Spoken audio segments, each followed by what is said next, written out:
Donald Trump बड़ी game कर गए, यानी यरगमाली और लाशें वापस लेने का बहुत दबाव था नेतन्याहू पे, तो वो तो वापस हो रही हैं। अब मुकम्मल ट्रांजैक्शन होने वाली है। मुसलमान ममालिक का जो खतरा है उसको भी कम करना था, तो ये एक अमन मुआहदा भी करवा दिया।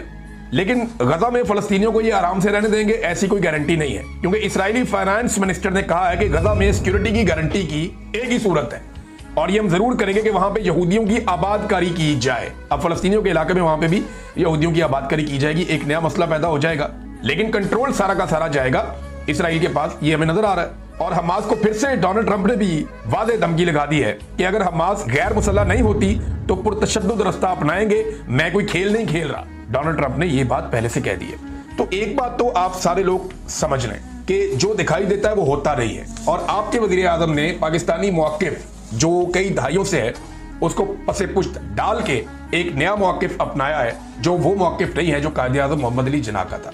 आज एक डिफरेंट मौक़िफ़ है, एक डिफरेंट पॉलिसी